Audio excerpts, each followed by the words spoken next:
Fear Farm is Hellfest meets Wrong Turn, but with none of the gore, none of the kills, and none of the budget. Because all of the kills that are displayed in this film are off screen. Like, there's blood in this movie, for sure, don't get me wrong, but the blood that we see is not used for the big, elaborate kill sequences that this film obviously just can't afford. Which, I understand that, being a low-budget film, you don't have the budget. Makes sense, totally fine by me. But this film, I definitely would have benefited from some sort of on-screen gore. Like, there's a few little snippets of like, like maybe someone gets like a cat scratch there. But that's it.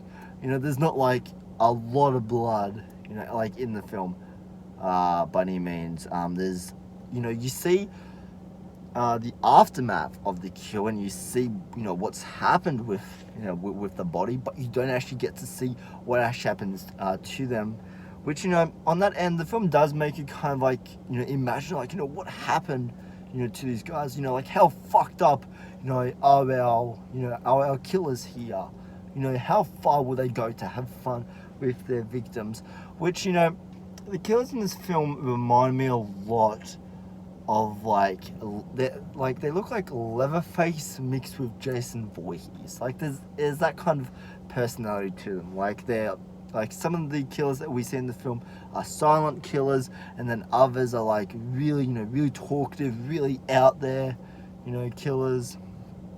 Others, just really like to stalk their victims, and and all of that. And so, I liked how each killer kind of had his own personality, that stood out in the runtime.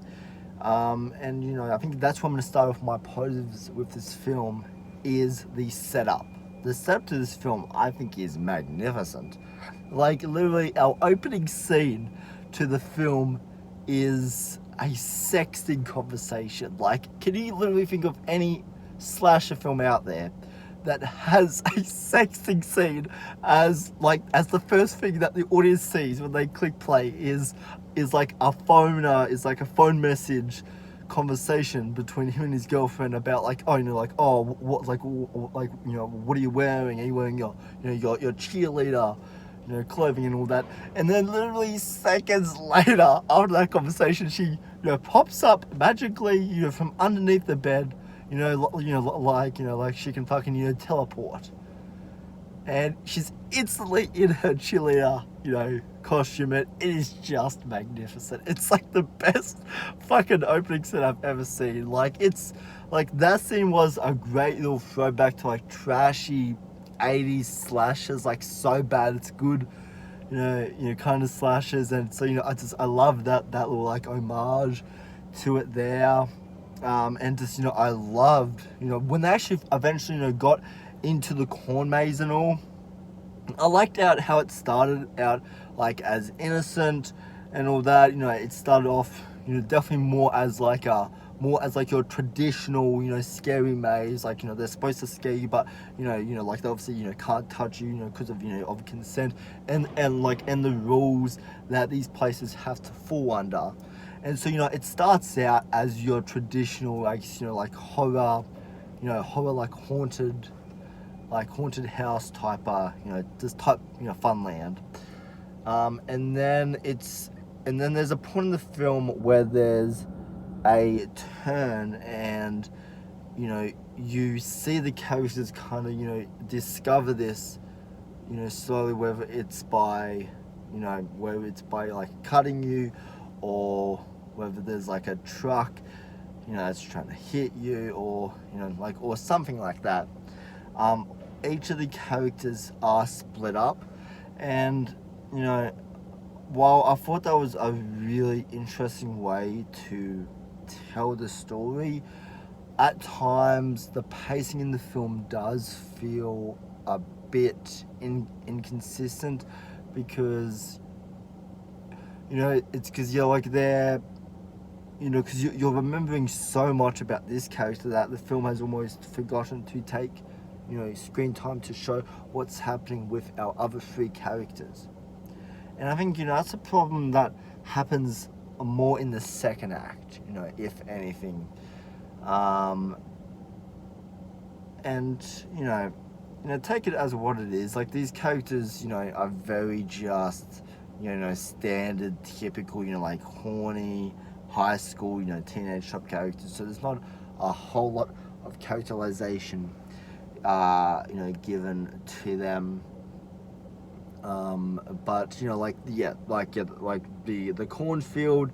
The cornfield, okay, is an interesting killing location, because there's a few questions that as I was watching, I was reflecting on, and these questions aren't answered in the film.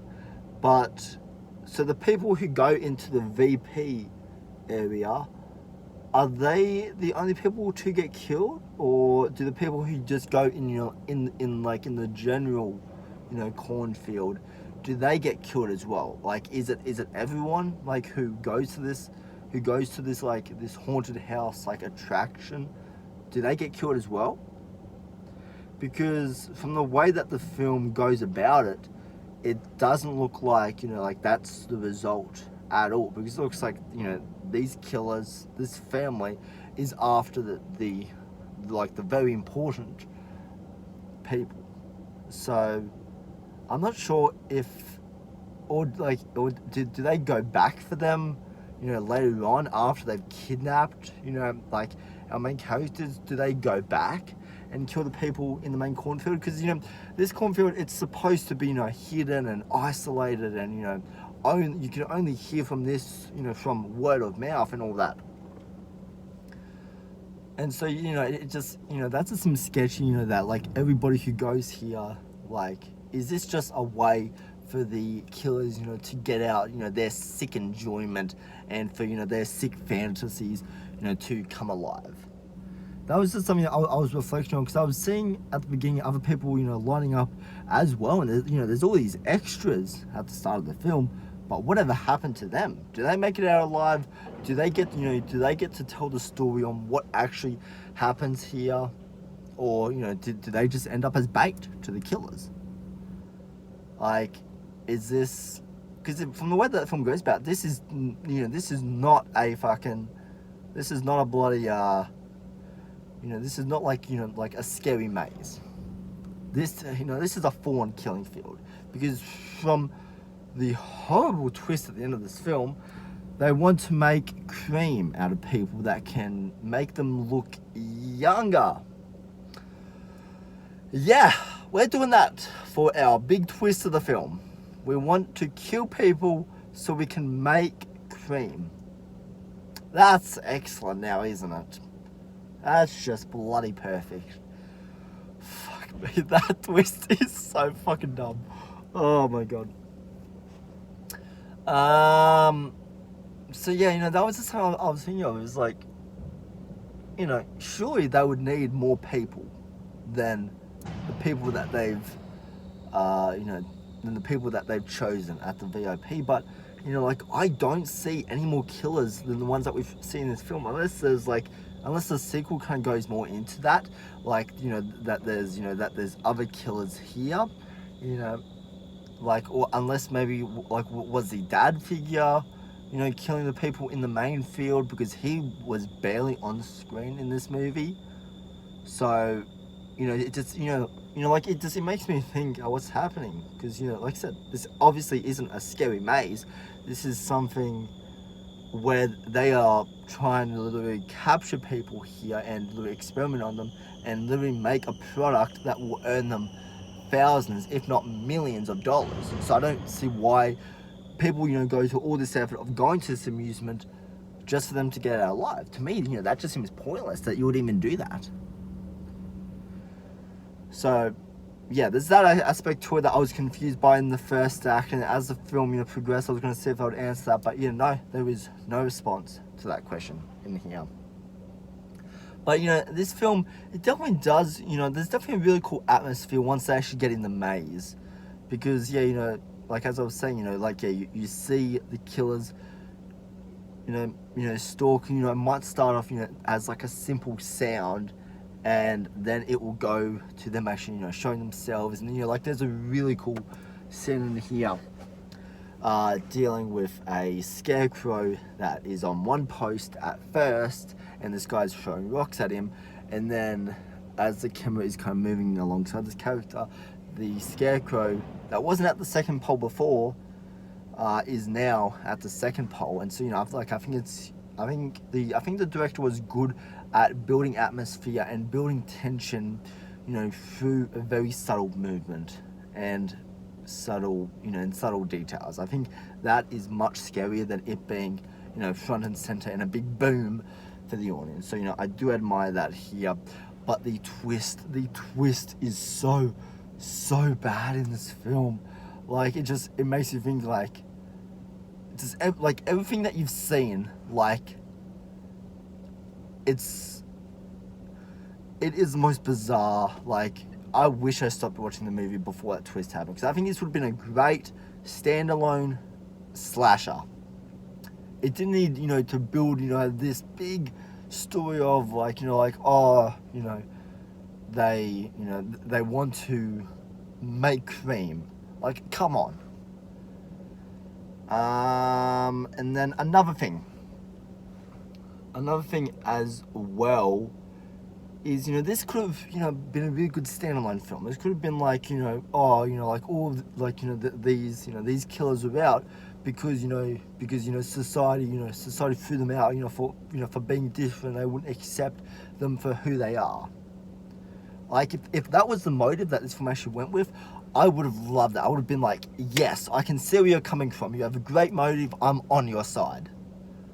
But since I want to make cream because what is it like their mum passed away, and what is it like they want to bring her back to life or something, or they want to recreate that memory, or they want to create like eternal life for themselves. Like, it's so fucking bizarre. Like, I know it has something to do with their mum. Do I care to remember? No. The ending of this film is just really bad. The first 2 acts, and even going as far as the third act, I would say is really good. Minus the last 20 minutes, I can go without. But everything I was building, like all of the setup, the in between, and for the most part the ending was really solid. This was a really solid slasher film that it could have definitely benefited from some on-screen gore, but at the same time, this is a film that makes you kind of use your imagination, and it scares you with the very subtle details. And so that's something that I really admire here. So this was a film I had a fun time with. So if you haven't had the chance, definitely check out Pharm.